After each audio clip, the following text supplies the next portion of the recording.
Assalamualaikum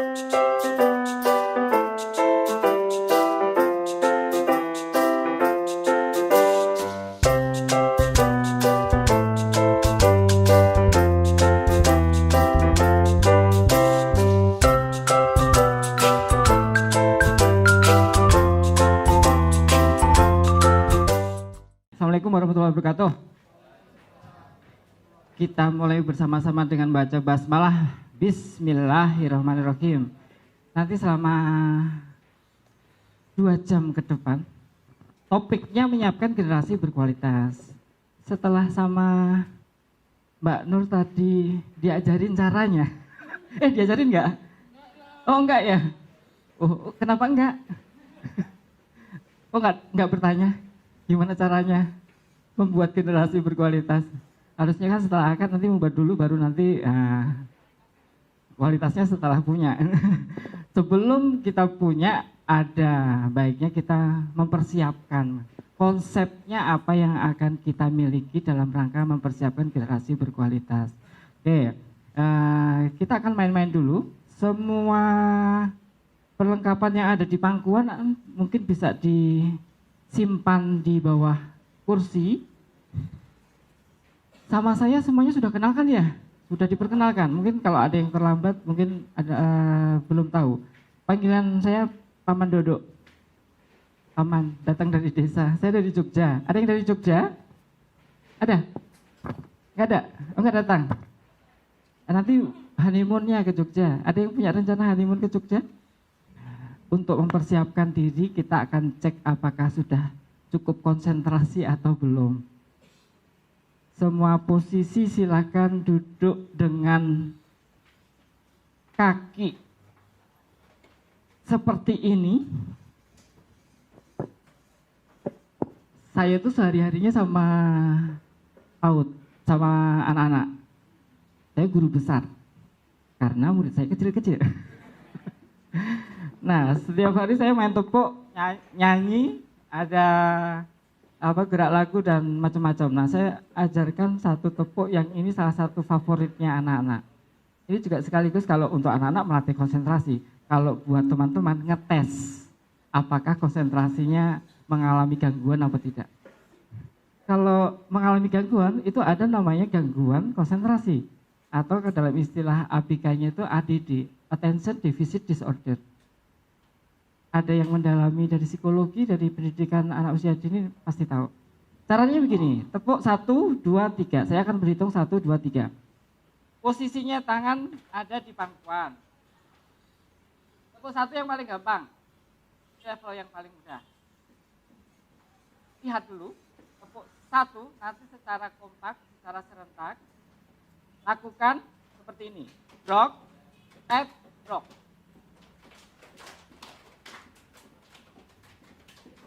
Gak pakai gini-gini. Jadi, rock, F, rock. Oke. Siap ya?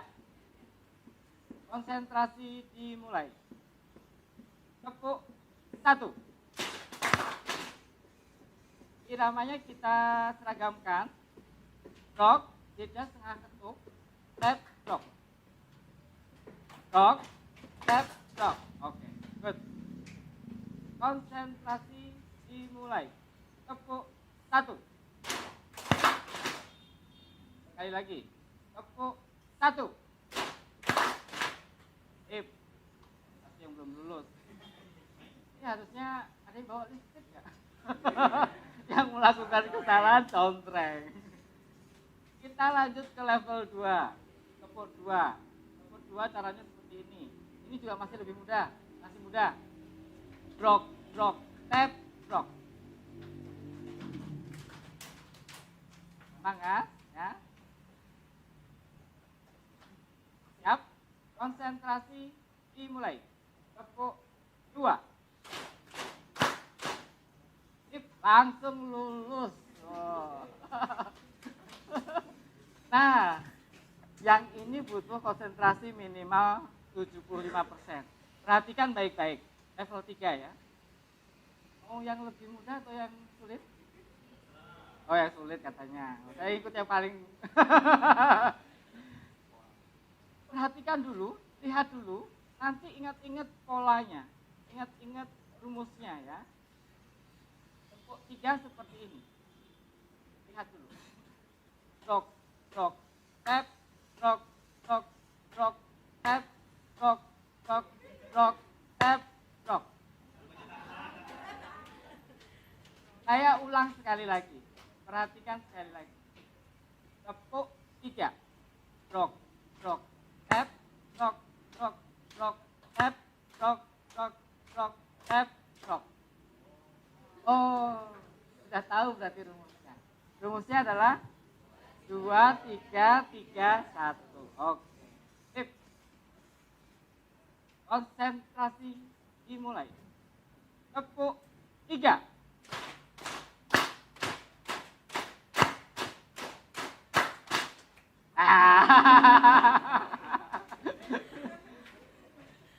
Lebih kompak lagi, lebih serempak. Tepuk 3.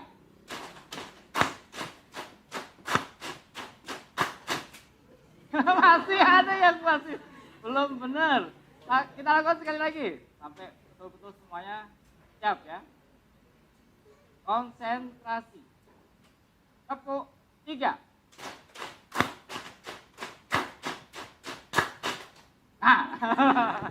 Oke, yang belum siap kita tinggal saja. Oke, kita akan lebih banyak diskusi kelompok, kita akan lebih banyak nanti sharing, lebih banyak berinteraksi, tanya jawab, nanti juga akan ada sharing pengalaman, paparan minimalis. Oke, nah kita akan langsung bagi menjadi 4 kelompok. Apakah sudah? Atau perlu dibentuk kelompok lagi?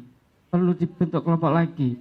Nah, kalau gitu 2 kelompok cewek dan 2 kelompok cowok. Masih ingat dengan kelompok yang kemarin? Lupa? Oke, kita mulai dari yang cewek dulu. 1, 2, 1, 2, 1, 2, 1, 2, 1, 2. Kelompok 1 cewek silakan langsung yang di sini. Di sini ya. Yang kelompok cewek yang kedua yang di sana. Sekarang yang cowok. 1, 2, 1, 2.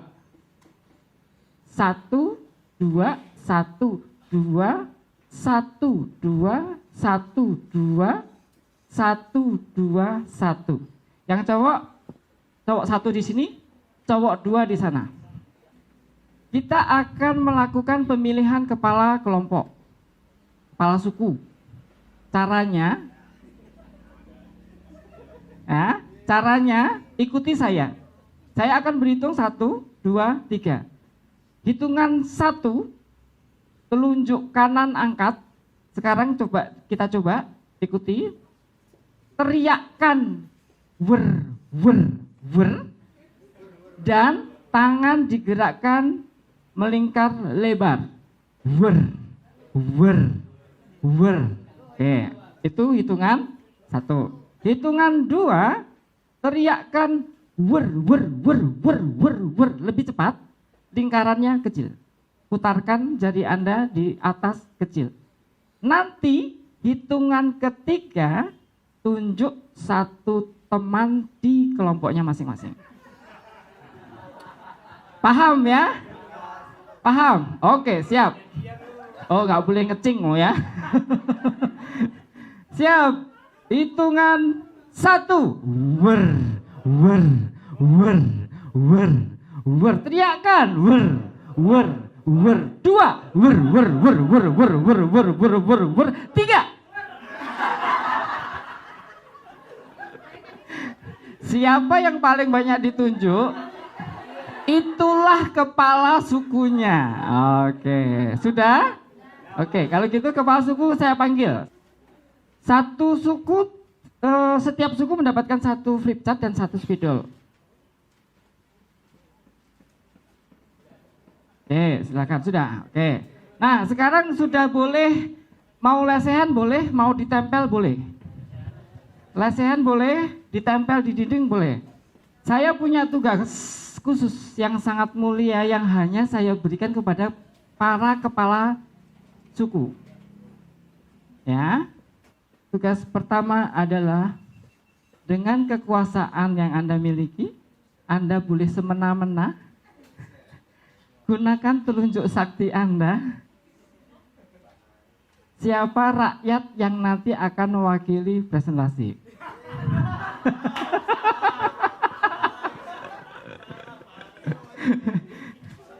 Sekarang, ya. Oke. Abi sudah tunjuk? Ayo tunjuk sekarang. Main tunjuk aja. Yang jadi rakyatnya yang ditunjuk tidak boleh menolak.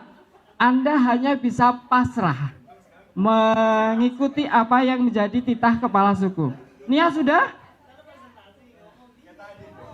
Sudah?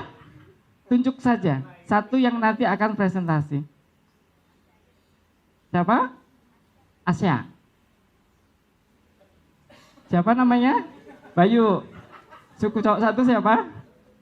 Riko. Oke. Nah, oke. Sudah. Sekarang secara bersama-sama boleh. Kalau misalnya mau membutuhkan spidol kecil tambahan juga boleh. Ada di meja. Tugasnya adalah silakan menggambar. Gambarnya boleh nanti potongan-potongan gitu ya. Judul gambarnya adalah ciri-ciri anak berkualitas. Boleh dikasih judul ciri-ciri anak berkualitas. Gambarnya boleh potongan-potongan. Apa saja toh ciri-ciri anak berkualitas itu? Nah, silakan digambar. Kalau misalnya ada satu ciri yang sulit untuk digambar, nanti boleh ditulis saja. Ya.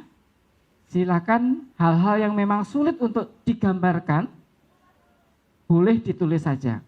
Tapi diupayakan digambar dulu, nggak akan dinilai gambarnya bagus apa enggak. Yang penting nanti bisa dijelaskan. Cukup jelas ya?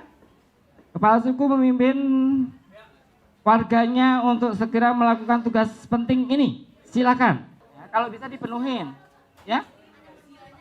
Usia kita targetnya kan 5 tahun ke depan. Jadi ya balita. Usia sampai 5-6 tahun lah. Ya. Ciri-ciri anak berkualitas usia 5-6 tahun. Silakan. Diupayakan nanti flip chartnya penuh dengan gambar-gambar ya. Wah, boleh dieksplorasi kata-kata yang mewakili apa dulu.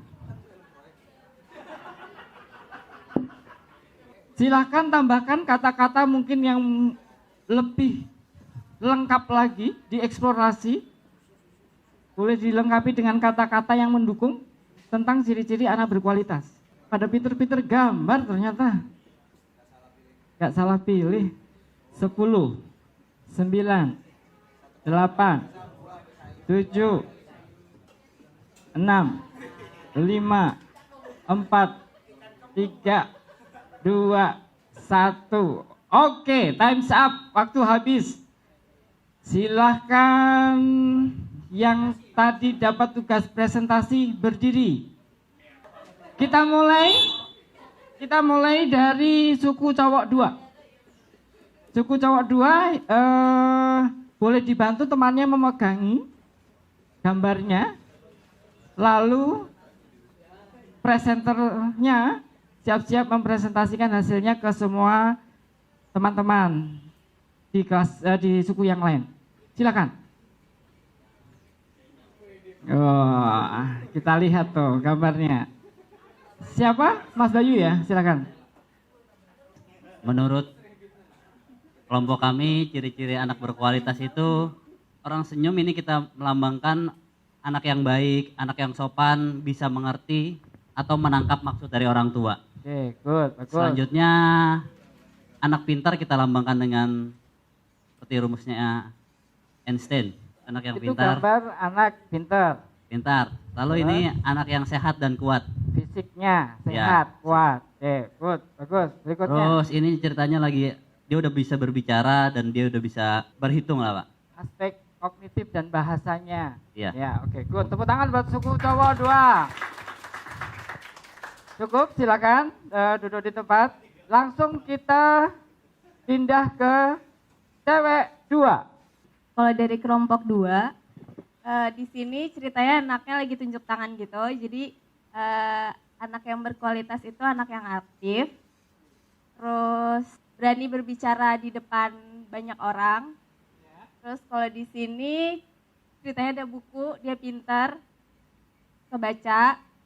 Sini sehat. Terus yang ini ceria, bahagia, jadi berkualitas. Terus kalau yang ini pandai berkomunikasi, jadi dia bisa berkomunikasi sama orang gitu, gak malu. Dua-duanya. Dia kemampuan bicara berbahasanya bagus, sosialnya juga. Ini bagus. Yang ini soleh dan soleha. Soleh dan soleha. Ya ceritanya lagi ngaji. Oh, lebih ke aspek nilai-nilai agama. Ya. Tepuk tangan cewek 2. Maksudnya lebih lengkap lagi. Di presentasi berikutnya kita akan lebih detail lagi mengeksplorasi kira-kira masing-masing aspek ini konkretnya apa saja. Nah, kita dengarkan yang presentasinya cewek 1. Silakan. Kita mau membahas dari kelompok 2 kita ya? Oh, kelompok 1. Di sini ada gambar 2 anak cowok, 1 anak cewek, 1 anak cowok. Dia menggambarkan kesenangan, kesenyuman, bahagia, gembira. Ini salah satu beberapa ciri-cirinya itu dia tumbuh sesuai usianya dia, berat badannya ideal. Ideal itu berarti tidak terlalu gemuk, tidak terlalu kurus. Tuh, kelihatan dari indikator aspek fisik ya. Terus Fisik, dari berarti tadi berat badan, ada lagi nggak? ya mungkin sehat, itu Sehat fisik berarti apa lagi? mungkin dari gigi susunya sudah tumbuh. Good, apalagi kira-kira? Kita eksplorasi boleh ya sambil interaksi ya. Ada lagi nggak kira-kira? Secara fisik sehat itu rambutnya bagaimana? Hitam. Ada nggak ciri-ciri kelihatan dari matanya? Matanya Bersih, ya, matanya bersinar. sehat. Mm-mm. Oke, boleh. Yang lain berikutnya apa? Terus ada periang dia aktif juga, terus berkomunikasi juga baik. Artinya kita bisa berbicara sama satu sama lain atau bahkan sama orang tuanya. Terus dia sudah mulai menunjukkan dia pengen sekolah. Oke.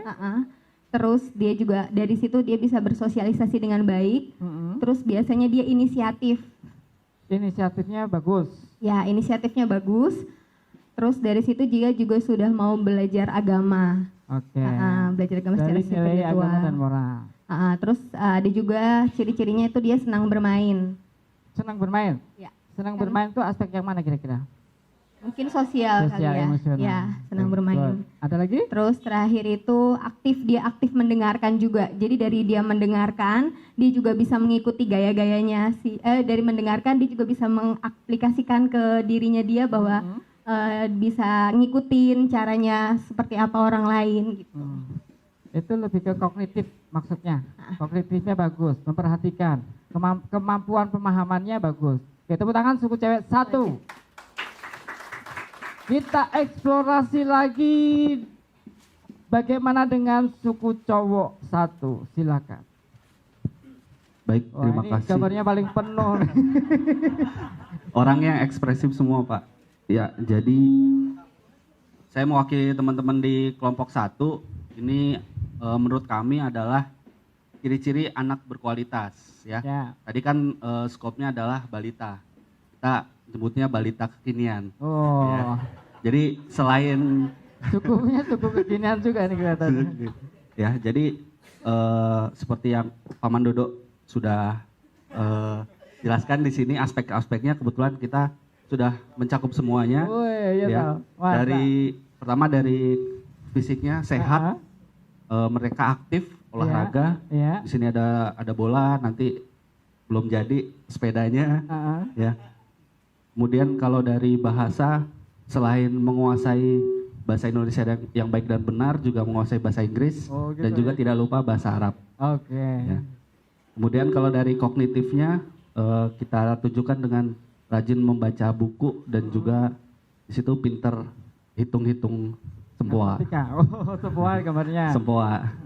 Dan juga tidak melupakan teknologi walaupun tidak menjadi adiktif. Itu aspek kognitif juga. Iya. Ada lagi? Dari Yang bawah itu apa? Alat musik ya? ya itu Piano. piano Oh, oke. ceritanya, piano Ada black. satu yang lupa saya ramalkan. Kalau di dalam aspek-aspek tumbuh kembang anak berdasarkan Permendikbud, Peraturan Menteri Pendidikan dan Kebudayaan, itu memang ada 6. 6 itu ini, 5, tambah satu lagi, seni. Ya, keren. Luar biasa. Tapi tadi sudah saya batin sebenarnya. Makanya saya, itu apa itu? Ada lagi yang terlewatkan? Ya sudah, jadi Sudah. selain sehat, fisik, itu cerdas, berakhlak, juga kekinian yang tadi. Oke. Punya teknologinya menguasai. Sip. Ya, Tepuk terima tangan, kasih. Suku Jawa 1. Kita perhatikan sebentar. Ini bukti bahwa sebenarnya sudah saya batin itu ada di sini. Kita lihat. Tuh ada kan seninya di situ.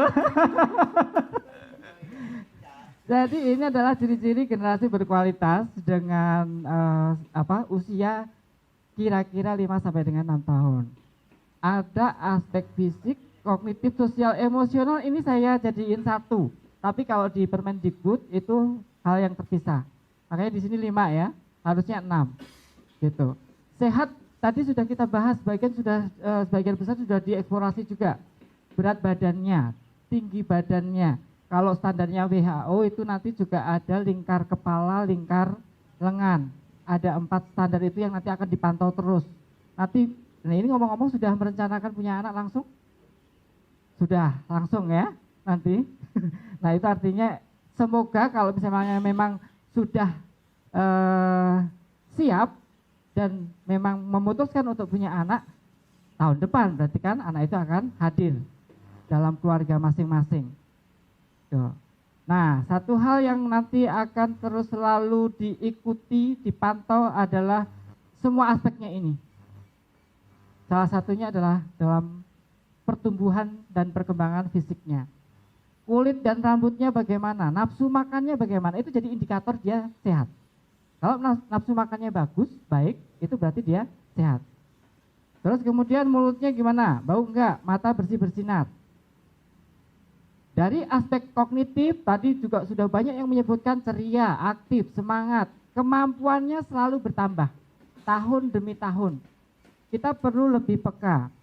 Semua Anda baik nanti ayah maupun ibu, jika sudah punya anak, ini sesuatu yang masih langka.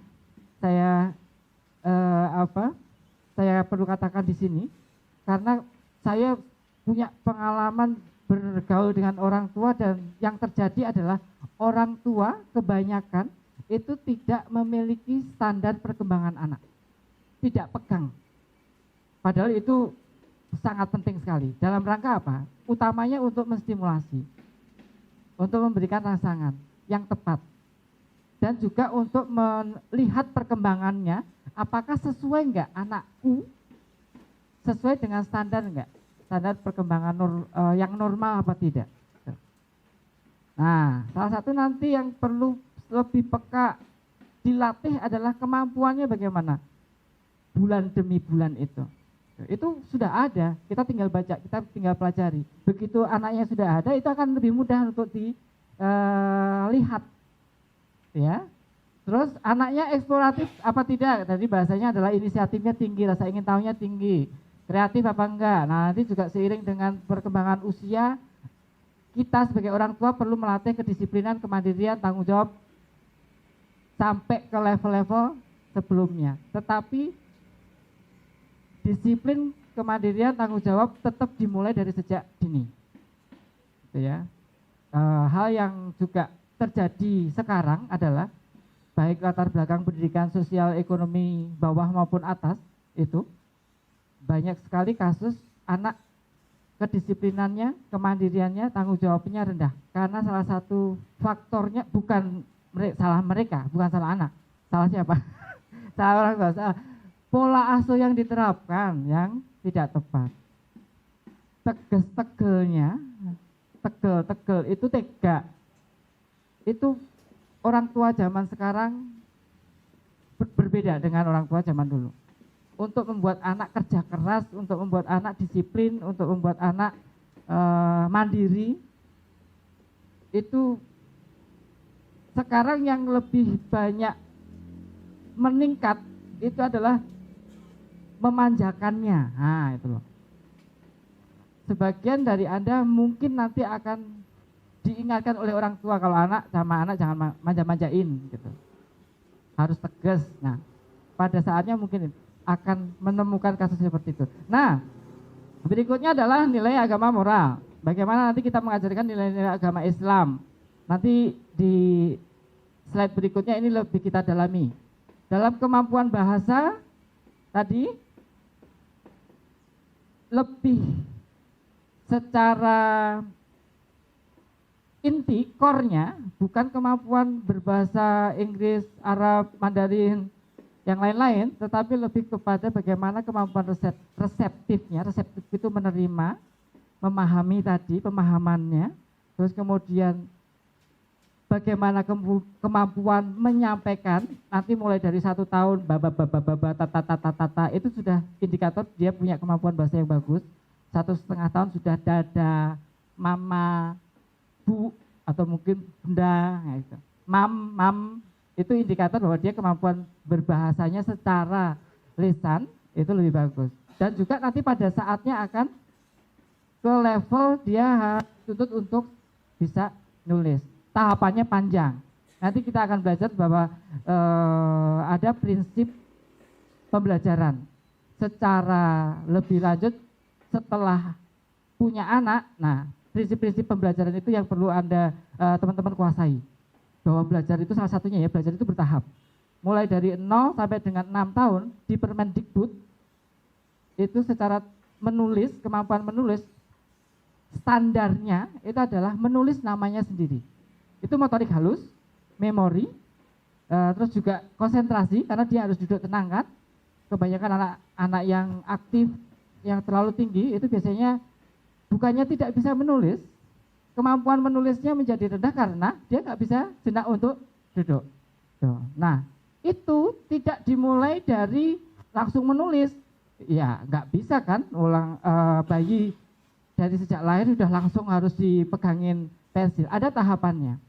Tahapannya nanti setelah, misalnya indikator anak punya motorik halus itu adalah ketika bayi ketika ditempelin telunjuk itu dia akan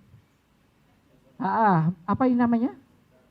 Menggenggam, merespon menggenggam apa tidak. Nanti mungkin usia 1 tahun megang gelas, megang sendok, itu motorik halus.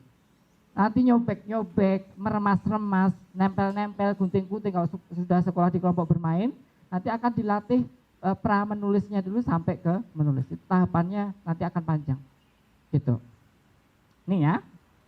Sampai di sini. Itu satu hal yang nanti perlu kita ingat adalah memantau tumbuh kembangnya secara komprehensif itu sangat penting. Harus kerjasama antar ayah dan ibu. Nah, mari kita secara spesifik memperdalam kenapa kok ini perlu dibahas lebih dalam. Karena ini adalah sebenarnya core-nya. Pendidikan sampai level manapun itu meliputi 3 hal. Pengetahuan, keterampilan, sikap. Nah, ini bagian dari pengetahuan, keterampilan atau sikap. Utamanya lebih ke sikap. Nanti perlu secara sistematis, secara sengaja, secara terprogram, teman-teman kalau sudah punya anak pada saatnya usia 3 tahun, 4 tahun, 5 tahun, bagaimana caranya secara teknis nanti ngajarin rukun Islam. Secara teknis ngajarin rukun iman. Flashback, ingat nggak yang kita alami? Orang tua melakukan itu tidak kira-kira? Sebagian melakukan, sebagian tidak. Sebagian mungkin menyerahkan ke sekolah atau guru. Gitu. Itu kalau ini jelas tanggung jawab utama ada di kita, orang tua. Nah, bagaimana dengan nanti yang terkait dengan Islam rahmatan lil alamin. Tawasud, sikap moderat. Terus kemudian at-tawazun itu lebih ke keseimbangan antar semua aspek kehidupan. Itu perlu kita ajarkan sejak dini. Seperti juga ketika kita mengajarkan dia untuk memperhatikan kesehatannya, memperhatikan secara kognitif bagaimana, itu pun sebenarnya sudah merupakan keseimbangan dari aspek-aspek. Nah, bla bla bla bla bla bla bla, secara teknis nanti Anda perlu, teman-teman perlu dalami. Ini target sampai dengan 5-6 tahun. Perlu terencana, perlu dengan sengaja. Tuh. Konkretnya perilaku apa yang harus orang tua lakukan. Nanti kita akan diskusikan peran tanggung jawab orang tua di segmen berikutnya. Nah, kenapa ini penting? Kenapa kok ada sesi menyiapkan generasi berkualitas di bimbingan perkawinan? Salah satunya karena ini. Pernah dengar istilah Golden Age? Apa itu? Usia emas, masa emas. Nah, ini ada satu teori tentang perkembangan kapasitas otak manusia. Bisa lihat ya, yang merah ini adalah perkembangan intelektualnya, sementara yang biru adalah secara pertumbuhan fisik otak. Yang bawah ini menunjukkan usia, yang atas menunjukkan perkembangannya berapa persen. Nah, kita lihat. Sampai dengan 4 tahun.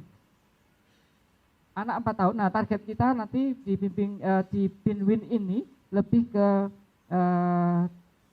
target jangka menengah ya, sampai dengan anak usia 4 tahunan, 4-5 tahun. Perkembangan kapasitas otak manusianya mencapai berapa persen? 50% sendiri ternyata.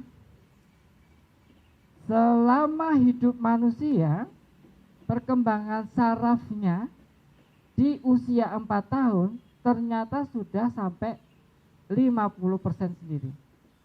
Apapun yang sudah terjadi di 4 tahun yang lalu sampai dengan 4 tahun, dari sejak lahir sampai dengan 4 tahun, tidak bisa dirubah. 50% perkembangan saraf sudah terjadi.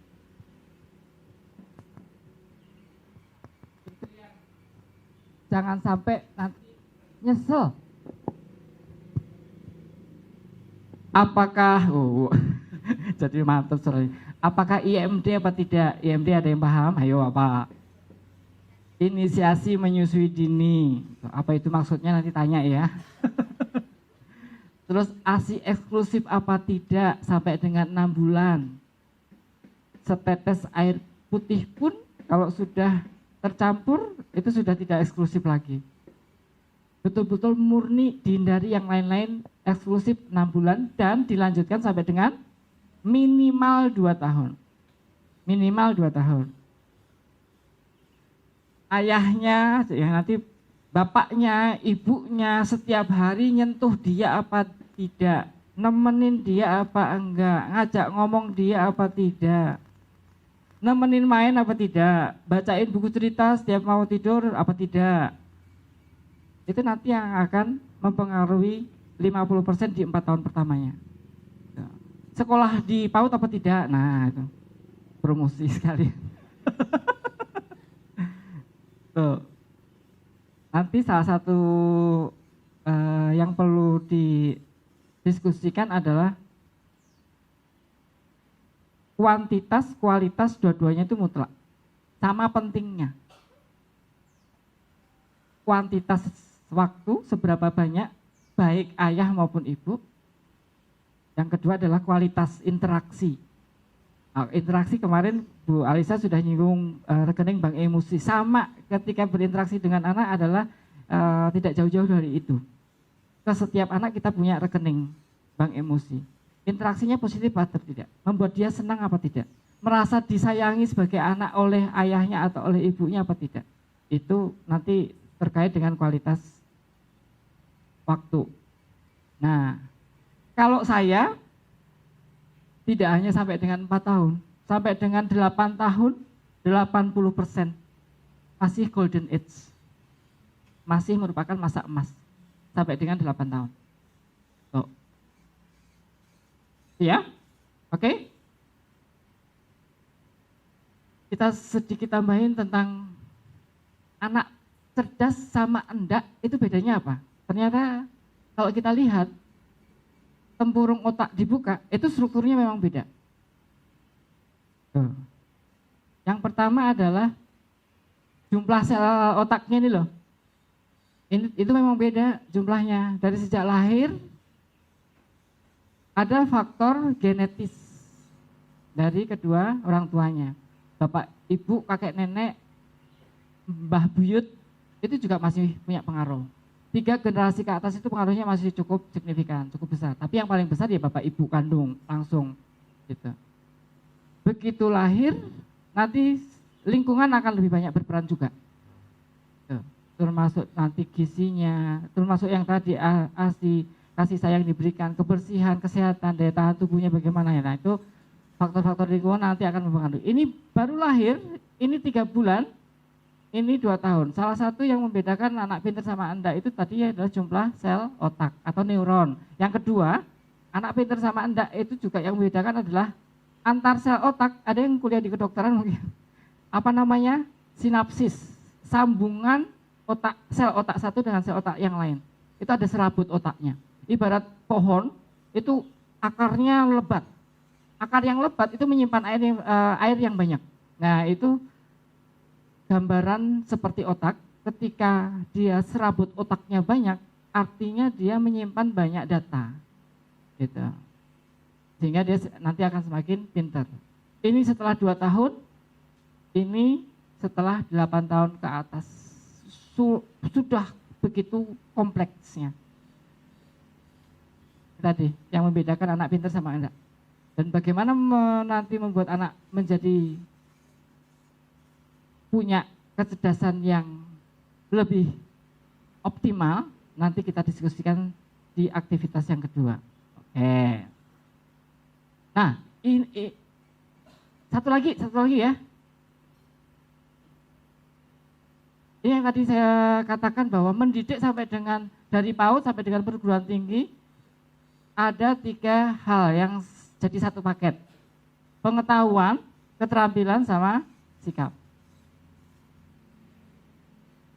Di level TK, SD, bahkan sampai dengan SMP, porsi yang paling besar sikap.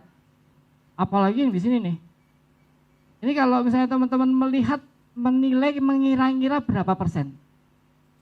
Kira-kira. 85 ya, sampean. 70 sampai 80-an lah. Fokusnya di sikap. Baru prosentase berikutnya aspek keterampilan. Prosentase yang paling kecil di level TK PAUD TK itu adalah pengetahuan. Pengetahuan itu ini merah. Wah, rambutnya hitam. Ini di atas, ini di bawah, itu pengetahuan. Keterampilan itu gunting-gunting tadi, nempel-nempel itu keterampilan. Bisa pakai baju, itu keterampilan. Bisa lempar, bisa lari, bisa nendang, bisa naik sepeda, itu keterampilan. Bicara, kemampuan bicara itu keterampilan bicara. Tapi bicara dengan santun, bicara dengan baik, itu lebih ke aspek sikap. Sikap itu, nah nanti ini sedikit tambahan, apa yang nanti teman-teman perlu biasakan di usia dini sampai dengan 5-6 tahun, pembiasaan apa yang terkait dengan sikap. Nah itu dia, sekilas saja. Ada banyak sebenarnya.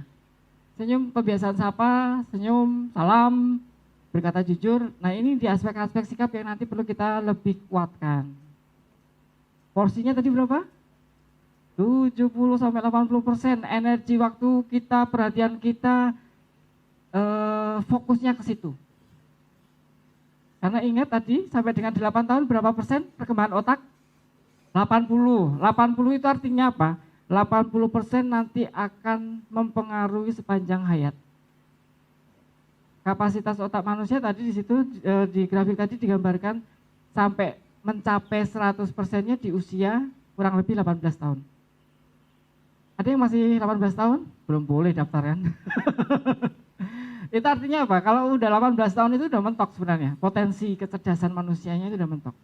Antara sel yang baru dengan sel yang mati itu udah stabil. Nah, sementara bahkan nanti pada saat usia tertentu akan mengalami regenerasi. Kecerdasan sampai dengan usia 18 tahun, yang mentok itu potensinya. Tapi berusaha belajar itu sepanjang hayat. Kalau setelah 18 tahun, fungsinya belajar itu adalah mengeluarkan potensi-potensi yang sebenarnya sudah kita punya. Yang berdasarkan penelitian populer, kita itu hanya menggunakan kurang lebih 4 sampai dengan 10%-nya saja sehari-hari ini dari kemampuan yang kita miliki. Nah, sisanya berarti berapa persen? 90% tidur nyenyak, asif. Karena apa ya? Karena itu nggak kita pakai, tidak baca buku, tidak melatih diri, ditambah lagi mungkin juga dengan pikiran-pikiran negatif, aku nggak bisa, aku mampu dan segala macam. Itu yang akan membuat kemampuan otak itu menjadi pasif. Oke, baik. Sampai dengan di sini apakah ada pertanyaan? Tidak ada? Oke. Oh ada, silakan. Oke, terima kasih Pak untuk kesempatannya. Sebenarnya ada hal yang sepertinya saya pengen tahu. Kebetulan kalau di luar negeri kan sudah biasa ya Pak untuk sexual knowledge itu kayak untuk kepada anak ya, ini konteksnya terhadap anak. Kalau di Indonesia masih dianggap tabu. Tapi menurut saya itu adalah hal yang penting ya untuk mengenalkan jenis-jenis sentuhan kayak gitu kan. Nah sebenarnya kalau ada nggak sih Pak penelitiannya atau di Indonesia gitu sebenarnya untuk pengenalan seksual atau abuse ya, terutama sexual abuse untuk menghindari anak-anak kena sebagai korban itu tuh di usia berapa? Banyak pakar menyampaikan bahwa pendidikan seks itu perlu dilakukan sedini mungkin. Kalau dengar kata pendidikan seks itu setiap orang masih punya persepsi yang berbeda-beda karena punya latar belakang yang berbeda-beda. Nah, ketika kata seks saja sudah menimbulkan konotasi negatif. Apa yang ada di kepala teman-teman ketika dengar kata seks? Harusnya jenis kelamin. Nah, kalau dalam bahasa Inggris kan ada sexuality. Kalau dalam bahasa Indonesia menjadi seksualitas. Artinya adalah pendidikan seksualitas adalah pendidikan yang terkait dengan segala hal yang terkait dengan keberadaan jenis kelamin. Prinsipnya pembelajaran itu bertahap. Mulai usia 3 tahun, kamu cowok apa cewek? Itu kan udah memperkenalkan identitas diri. Itu terkait dengan, itu udah pendidikan seks. Gitu. Nanti terkait dengan nilai ini agama dan moral ya, dan termasuk sosial, terkait dengan kesehatan, terkait dengan psikologis, apalagi nanti kalau sudah mulai remaja atau menjelang mimpi basah atau menjelang menstruasi, biasanya pengaruh psikologis akan sudah mulai perlu dibicarakan dengan anak-anak. Ada hal-hal yang nanti terkait dengan perilaku seksual. Targetnya nanti 5 tahun saja. 5 tahun apa saja yang perlu diajarkan dalam rangka sex education. Identitas seksualnya, terus kemudian lebih ke kesehatannya, lebih ke nilai-nilai moral agamanya. Termasuk nanti juga sudah sangat bagus ketika dibiasakan tidak memperlihatkan bagian. Nah, itu dari kecil bagus banget. Kita akan kembali dulu di tempat duduknya masing-masing. Langsung segera formatnya dibikin seperti tadi ya. Ada 2 baris yang membentuk format U. Yang lebih rapi. Ini dikerjakan sendiri-sendiri dulu, tidak didiskusikan dengan pasangan. Ini personal dulu sifatnya. Sudah? Yang sudah, space-nya di bawahnya masih ada tempat yang kosong. Boleh digaris, dikasih batas. Pertanyaan kedua masih berhubungan dengan pertanyaan yang pertama. Pertanyaannya adalah, lalu aku sebagai orang tua, apa yang harus aku lakukan untuk mewujudkan harapanku terhadap anakku itu? Paham ya? Apa yang perlu kita lakukan sebagai orang tua untuk mewujudkannya? Mari kita sharingkan. Yang pertanyaan pertama boleh dijawab.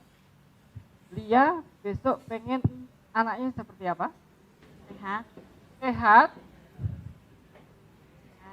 soleh, soleha. soleh atau soleha? Aja ya. Ya. Ada lagi? Terus cerdas, Cerdas,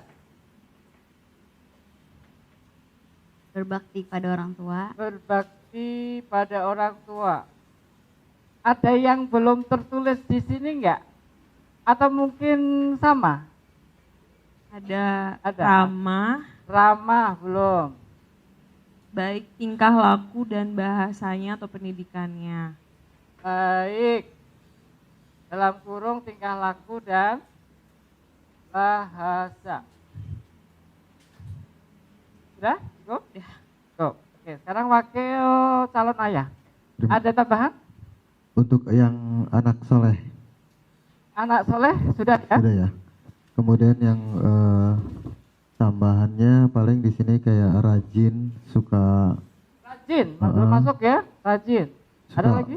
suka menolong sesama teman, Wah, baik hati, suka Baik hati. menolong, suka Ah. menabung. tidak sombong, Harus tambah-tambahin sendiri. berpendidikan juga yang baik. Berpendidikan. Kalau saya sih pengennya anak yang paham agama, hidup Paham bersosial, agama itu boleh nggak diwakili Soleha. dengan soleh? masuk soleha, Masuk soleh ya? mampu hidup bersosialisasi Sosial, belum ya? Oke, sosial baik. dan memiliki wawasan yang luas. Maksudnya kecerdas Wawasan mungkin. yang luas itu masuk ke cerdas. Cerdas tuh sudah di atas belum? rajin. Sudah. Good, bagus. Nah, oke, baik. Sekarang kita beralih ke orang tua impian. Kita kembali ke Lia. Tadi. Pengen punya anak impiannya sehat, soleha, sama cerdas tadi ya. Nah, orang tua impiannya apa yang harus dilakukan supaya sehat? Supaya sehat, memberikan makanan yang sehat dan halal juga yang pasti. Makanan yang halal dan sehat. Teman-teman setuju bahwa orang tua perlu memberikan makanan yang halal dan sehat supaya nanti anaknya sehat. Apalagi yang harus dilakukan? Orang tua impian apalagi supaya anaknya sehat? Ada lagi nggak yang tertulis? Untuk yang sehat itu aja dulu. Oh, yang sehat ini saja. Heeh. Yang soleh ada? Untuk supaya biar jadi soleh-soleha, memberikan dan mengajarkan dasar-dasar ilmu agama dari Oke, dari mendidik kecil. dasar ilmu agama sejak kecil. Good, bagus. Betul? Oh, nyambung ya? Bahwa ketika kita sebagai orang tua nanti melakukan upayanya, nanti hasilnya akan kita dapat. Setiap kriteria anak impian yang kita harapkan itu menimbulkan prasyarat. Itu akan terpenuhi jika kitanya dulu yang harus lakukan kerjanya. Oke, kita beralih ke cerdas. Cerdas di situ juga ya. Cerdas yang lain ada? Saya tanya ke teman-teman semua, kalau pengen anaknya cerdas, apa yang harus dilakukan oleh orang tua? Pendidikan. Memberikan, apa yang diberi? Mendidik. Mendidik. Mendidik, oke, boleh. Ada lagi nggak? Satu hal, upaya yang dilakukan boleh lebih dari satu? Boleh. Ada banyak harusnya kan? Selain mendidik apa? Supaya anaknya cerdas. Cerdas. Gizi. Supaya cerdas ya gizinya juga harus baik dong. Apalagi memberi kesempatan untuk, lebih tepatnya untuk bereksplorasi ya. Jadi salah satu hal yang juga mungkin akan banyak dilakukan oleh orang tua dan yang mungkin nanti juga perlu Anda kontrol, itu adalah karena saking sayangnya, saking khawatirnya orang tua anakku terjadi apa-apa yang tidak diharapkan, itu biasanya akan ada banyak larangan. Dan larangan itu akan menghambat eksplorasi. Karena eksplorasinya dihambat, akhirnya ini jadi tidak terwujud. Banyak sekali anak-anak yang nggak boleh ini, nggak boleh itu, kotor sedikit, cuci harus bersihin. Ya, gitu. Banyak sekali yang seperti itu. Akhirnya ingat bahwa semua informasi tadi yang berkaitan dengan kapasitas otak ya, semua informasi stimulasi masuk ke otak itu pintu masuknya ada 5. Lihat, dengar, sentuh, termasuk seluruh permukaan kulit, cium, sama ucap. Ada satu fungsi itu terhambat, itu juga nanti menghambat kecerdasan. Makanya tadi juga kita perlu pantau aspek-aspek fisiknya. Sampai dengan di sini paham nggak? Jadi setiap kali kita punya impian, kitanya harus konsekuen dengan apa yang kita impikan. Kita harus punya upayanya untuk mewujudkan impian-impian itu. Angguk. Semoga ngangguk-angguknya karena paham bukan karena ngantuk. Oke, kita selingan sebentar. Selingan permainan. Permainannya, tolong soal aktivitas kayaknya lebih seru deh. Jadi ini duduknya sudah berpasangan dengan pasangannya masing-masing ya. Ya. Semuanya membawa alat tulis, ada. Terus kemudian ada buku yang masih bisa dicoret-coret, kertas yang masih dicoret-coret. Satu-satu, setiap peserta satu kertas.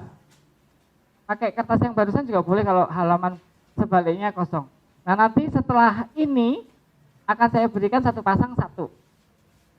Oke, sekarang silakan duduk, tempat duduknya digeser sedikit jadi agak saling membelakangi dengan pasangannya.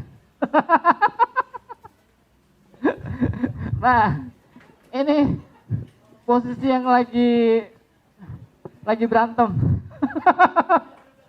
Posisi yang lagi marah-marahan sama pasangannya. Oke, sudah ya, sip. Nah, ini setiap peserta lakukan sendiri-sendiri dulu tanpa ada proses diskusi dengan pasangan. Tuliskan, boleh ditulis judulnya, 3 prinsip mendidik anak. Artinya, teman-teman menuliskan 3 yang paling dianggap penting dalam hal mendidik anak yang nanti harus dipegang. Sedikit saya kasih gambaran.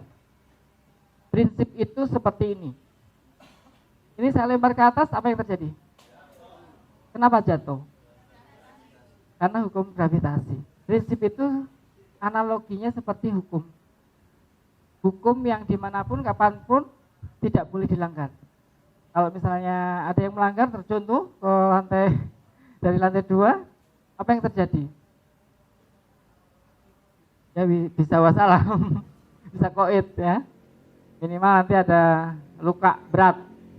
Nah, prinsip itu ada yang bersifat prinsip hidup secara umum. Contohnya apa? Prinsip hidup yang harus kita pegang. Prinsip itu tadi seperti hukum alam. Kalau dilanggar nanti akan membawa dampak buruk. Nah, kalau dalam mendidik anak, prinsip ini dilanggar, nanti akan ada dampak buruknya. Gitu. Dimanapun, kapanpun mesti dipegang. Tidak boleh dilanggar. Contoh prinsip-prinsip hidup apa kira-kira? Yang kapanpun, dimanapun, siapapun yang kalau itu kita dipegang, itu akan lebih selamat. Ya, boleh. Jika tauhidnya ya. Terus apa? Ada lagi? Prinsip berbuat baik, prinsip memberi, prinsip empati. Dalam hal bersosialisasi, prinsip empati dipegang. Pasti akan lebih banyak punya teman nanti. Prinsip kerja keras, prinsip menanam nuai, prinsip tanggung jawab itu prinsip. Prinsip hemat itu prinsip dalam hal finance. Siapa yang lebih berhemat, ya dia nanti akan lebih punya tabungan yang banyak. Prinsip kerja keras itu prinsip. Siapa yang akan lebih kerja keras, hasil yang akan didapat yang akan lebih banyak. Prinsip saling menghormati itu prinsip. Nah, sekarang fokus ke prinsip yang harus dipegang, ya, yang harus dipegang dalam mendidik anak. Tuliskan 3 yang paling penting menurut teman-teman. Spontan, apa yang terlintas tulis saja, jangan takut salah. Sudah 3? Ketemu? Oke, baik. Sekarang yang kedua, masih lagi. Tuliskan 3 lagi, tapi yang ini yang tidak boleh dilakukan. Paham ya? Dalam mendidik anak apa yang paling tidak boleh dilakukan. Konteksnya dalam hal pendidikan anak, 3 hal ini yang menurut teman-teman paling tidak boleh dilakukan oleh orang tua, oleh teman-teman. Apa saja yang terlintas? Gak boleh ngomel-ngomel? Boleh. Gak boleh mukul? Boleh. Nah, sekarang posisi duduknya silahkan udah mulai berdamai. Sudah boleh bergeser, saling miring supaya saling bisa melihat. Setiap pasang posisinya diatur supaya bisa saling melihat. Boleh juga digeser kursinya. Sudah? Masing-masing masih tetap dipegang ya? Dipegang? Ini masih marah-marahan nih ceritanya. Ayo digeser. Nah, ini contoh yang baik tadi. Nih, good. Contoh yang baik seperti ini nih.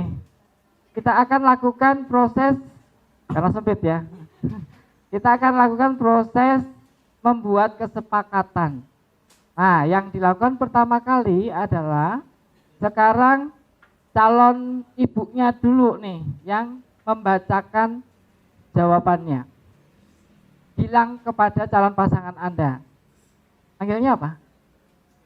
Beb, ya. Sayangku, cintaku padamu. Ada 3 prinsip dalam mendidik anak yang nanti harus kita pegang ya. Gitu. Silakan dibacakan. Jadi diupayakan disampaikan secara lisan ya. Ini latihan untuk membuat kesepakatan, bukan terus kemudian wacanan dewe baca sendiri. Jangan gitu. Bacakan. Ini latihan bersepakat. Jadi harus menyuarakan apa yang ada dalam pikiran kita, ide kita, hati kita. Kalau sudah langsung beralih ke calon ayahnya. Calon ayahnya sekarang gantian menyampaikan hasil jawabannya. Oh kan sudah mulai ada yang berantem.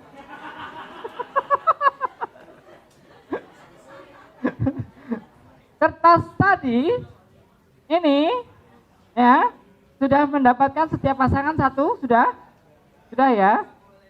Silakan membuat kesepakatan. Saya tanya dulu, antara yang cewek sama yang cowok, antara yang putri sama putra, ada nggak pasangan yang plek 3-3-nya sama? Gak ada. Contohnya misalnya Abi apa? 3 yang harus dipegang. Taat sama orang tua, sama Tuhan, sopan, gigih. Oke. Kalau Wito, prinsip yang harus dipegang apa? Tanggung jawab, selalu berbuat baik, mandiri. Wah, 3-3-nya beda semua itu. Tuh. Nah, yang lain juga apakah demikian? Ada yang sama, ada yang beda. Sama persis tiga-tiganya, mungkin urutannya yang berbeda. Urutan menunjukkan prioritas terpenting yang nomor 1. Ya, nah sekarang yang bagian prinsip yang harus dipegang silakan disepakati. Sekarang bukannya prinsipku, prinsipmu, tapi prinsip kita. Ya, salah satu silakan menulis hasilnya di sini. Kasih judul. Judulnya adalah Kami Kompak. Kasih judul di atas, judulnya adalah Kami Kompak. Nanti begitu sudah selesai, silakan berdiri, tos dengan pasangannya, teriakkan Kami Kompak. Nah, paham ya? Nanti saya akan lihat siapa yang sudah berdiri, siapa yang sudah tos dan sudah teriak Kami Kompak, berarti sudah bersepakat. Yang disepakati juga 2 ya, apa yang menjadi prinsip dan apa yang menjadi 2 hal. Maksudnya, yang hal yang pertama adalah 3 prinsip utama. Yang hal kedua adalah 3 pantangan yang tidak boleh dilakukan dalam mendidik anak. Silakan bersepakat. Sekarang boleh didiskusikan, harus berdiskusi malahan. Tuh, kayak membuat kesepakatannya masing-masing udah beda-beda nih. Ada yang sambil ketawa-ketawa, ada yang tegang. Ada yang belum bisa melakukan hari ini karena pasangannya tidak hadir. Kasihan. Kemana pasangannya? Hari ini berhalangan hadir. Nanti siang topiknya akan lebih menarik lagi ya, bersama Bu Alisa lagi nanti insya Allah. Sebentar, begitu ada yang berdiri dan ada yang bilang kompak, semua serentak langsung wus.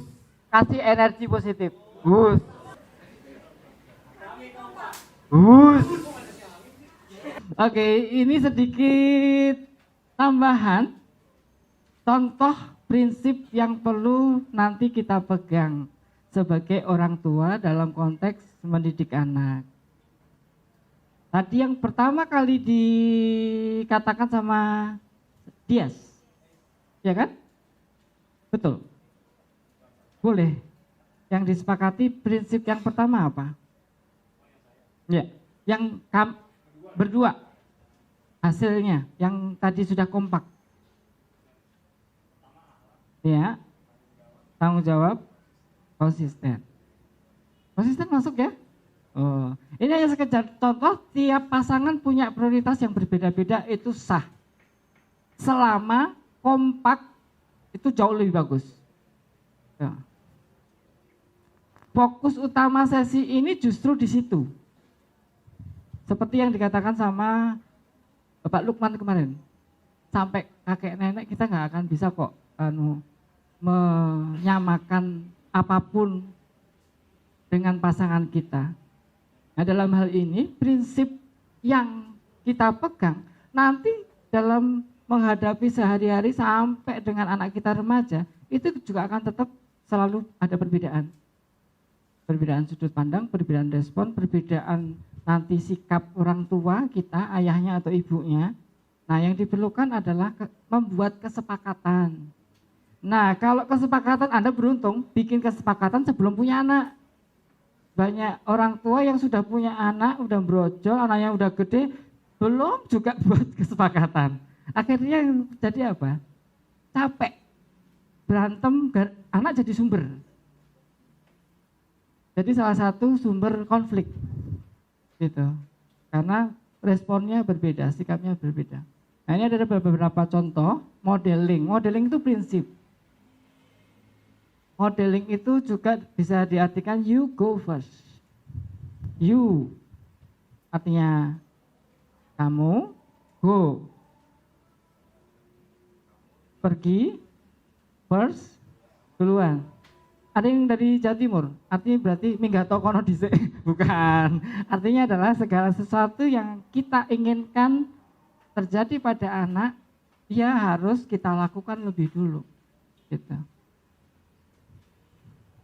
Berikutnya tadi konsisten, tegas, bukan keras, komunikasi positif, nanti ini lebih ke masalah teknis. Wah, sudah ada. Saatnya kita menyelesaikan sesi ini. Nah, prinsip-prinsip ini jadi kesimpulan bahwa ada hal yang banyak nanti perlu kita sepakati. Bahkan nanti dalam proses perjalanannya setelah punya anak, kemungkinan akan ada perubahan-perubahan kesepakatan. Setelah menemui kasus-kasus sehari-hari. Gitu. Nah, yang lebih penting adalah keterampilan kita menegosiasikan dengan pasangan. Begitu ya. Ada yang bertanya? Tidak. Mari kita akhiri sesi ini dengan membaca hamdalah bersama-sama. Alhamdulillahirabbil alamin. Kurang lebihnya mohon maaf. Kita ketemu lagi di sesi akhir, sesi yang paling menyenangkan, yaitu sesi penutupan. Akhirul kalam. Wassalamualaikum warahmatullahi wabarakatuh.